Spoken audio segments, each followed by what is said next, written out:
Alors bonjour à tous. Aujourd'hui je voulais faire une vidéo, c'était pour en fait expliquer pourquoi ça ne sert à rien d'acheter une deuxième voiture quand tu conduis une sportive. Parce qu'il y a souvent des gens qui m'ont dit en fait pourquoi tu n'achètes pas une petite voiture en plus, comme ça tu te sers que de l'Audi S3 le week-end et comme ça la semaine tu prends ta petite voiture et ça va te faire économiser de l'argent. Donc c'est surtout ça là, te faire économiser de l'argent. Bah, je vais te démontrer qu'en fait d'avoir deux voitures ça te fait rien du tout économiser et au contraire tu vas en dépenser deux fois plus. Donc regarde, je vais faire deux colonnes. Donc là, donc soit bah, moi c'est une Audi S3, soit une voiture sportive on va dire. Donc là Audi S3 plus une petite voiture, hein, je mets voilà, ok. Alors ce qu'on va compter c'est, on va compter alors l'essence, on va le faire par mois en fait. Donc l'essence, ok. Donc moi je mets à peu près 3 pleins dans le mois. Ça dépend des mois, mais en général c'est 3 pleins. Donc 3 pleins dans le mois, ça fait. Donc en ce moment, l'essence, bah, elle est entre. Voilà, elle a augmenté, donc c'était entre 75 et 100 euros le plein, ça dépend. Là, elle a un peu baissé. Hier, j'ai mis le plein, j'ai mis 75 euros. Moi, c'est un 45 litres. Donc on va se baser sur 75. Donc on va faire 75 x 3. Ok. Là, j'ai pas envie de calculer de tête. Ça fait 225. Après, donc là, quand vous avez une Audi S3 que vous en servez que le week-end, on va dire que vous faites plaisir, donc vous allez taper dedans, vous allez conduire vite. Même si vous en servez que le week-end, vous allez faire minimum deux pleins par mois. Peut-être pas trois pleins, mais vous allez faire deux pleins parce que vous allez taper dedans, vous allez rouler vite, donc vous allez faire deux pleins, c'est sûr. Donc là, ça va être 75 x 2, donc ça fait 150. Plus, si vous prenez votre petite voiture pour aller au travail tous les jours, donc on va se baser en moyenne que une personne achète une petite voiture. Par exemple, s'il fait, on va dire, entre 30 et 50 km pour aller travailler, on va dire qu'il va mettre deux pleins. Donc deux pleins, donc c'est pareil, que ce soit gasoil ou essence, maintenant c'est le même prix. Donc là, 75 x 2, on en est pareil à 150. Ok. Donc là, déjà, on en est à 300 euros contre 225. Ok. Après, on va se baser sur l'assurance. Donc moi, je suis tout risque, j'ai 50% et je paye dans les 50 euros. Donc assurance. Donc 50 euros, ok, par mois. Donc là il va être pareil, plus la petite voiture, donc on va dire qu'on va faire la moitié, ça va être 25. Donc là ça fait 50 et là 75. Ok, vous êtes bon jusqu'ici. Après ça peut varier, ça dépend des voitures, mais bon c'est une moyenne on va dire. Après on va se baser sur les réparations et sur le contrôle technique. Donc le problème c'est que les réparations, vous pouvez avoir par exemple pas de réparation pendant 3 ans et d'un seul coup pendant un an vous n'allez pas arrêter de changer des trucs qui vont vous coûter cher. Donc on va faire une moyenne, on va se baser sur à peu près 50 euros par mois, ce qui fait à peu près 600 euros par an. Donc si vous multipliez par 4 ans on va dire, ça fait à peu près 2400 euros. Voilà, ça je regroupe tout, je regroupe le contrôle technique, les réparations, les vidanges, l'entretien, etc.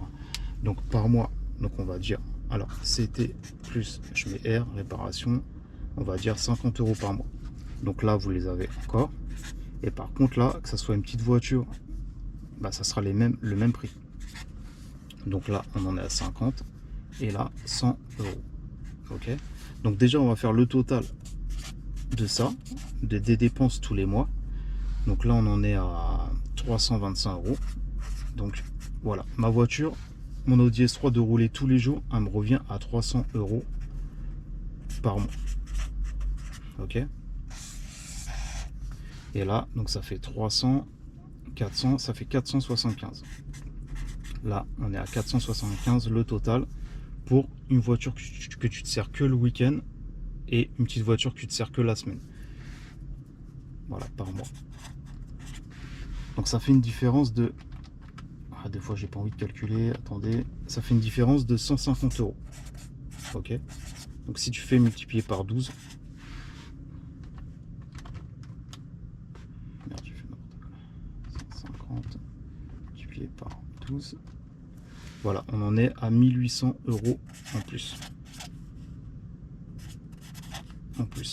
Voilà, ça c'est ce que tu vas dépenser en plus chaque année pour une petite voiture. Donc si tu fais multiplier par 4 ans, fois 4, voilà, ça fait 7200 € que tu vas perdre en 4 ans. Je mets 4 ans. Ok. Et ça, c'est sans compter en fait l'achat de la voiture. Donc après l'achat de la voiture, bah voilà, je sais pas, il y a des gens qui vont acheter des voitures à 2000 €, il y en a à 3000 €, il y en a à 4000 €. Le prix de la sportive ou de l'Audi S3, on le compte pas parce que de toute façon, vous l'avez dans les deux. Donc ça on le compte pas. On compte vraiment les frais en plus.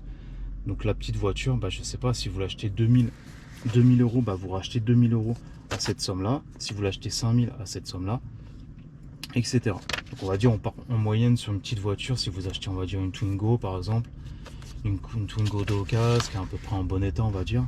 Bon là, ça va être dans les 2000. Donc si je rajoute 2000 €, voilà, vous aurez dépensé 9200 € en plus. Donc en fait 2 roues, voilà. Alors, il y a des gens qui me disent, voilà, tu fais des économies, si tu t'achètes une petite voiture, tu vas faire des économies parce que tu vas pas t'en servir le week-end. En plus, ton Audi S3, elle prend pas de kilomètres, etc. Voilà, moi je trouve que c'est une perte de temps. Moi personnellement, j'ai un utilitaire pour mon commerce. Donc de temps en temps, je m'en sers, mais je m'en sers moins que mon Audi S3. Ma voiture de tous les jours, c'est vraiment mon Audi. Et moi, par jour, je fais à peu près, bah, ça dépend, je fais à peu près entre 15 et 20 km par jour, donc je fais pas tant de kilomètres que ça. Et après, moi je pars du principe que quand tu achètes une voiture, même si c'est une sportive, bah après il faut, voilà, tu l'as acheté pour te faire plaisir. Donc si c'est pour qu'elle reste au garage et que tu t'en sers que le week-end, je vois pas trop l'intérêt. Après, si tu as les moyens d'acheter ta petite voiture, parce que après ça dépend, si les gens ils font entre 50 et 100 km par jour pour aller travailler, je peux comprendre qu'ils achètent une petite voiture pour pas abîmer la voiture sportive et pour pas lui mettre trop de kilomètres, parce qu'après 50 et 100 km par jour, ça fait quand même beaucoup de kilomètres. Donc ça, je peux comprendre. Mais après, si tu es comme moi, tu fais que, je te dis, entre 15 et 20 km par jour, voilà, il n'y a aucun intérêt à acheter une petite voiture en plus.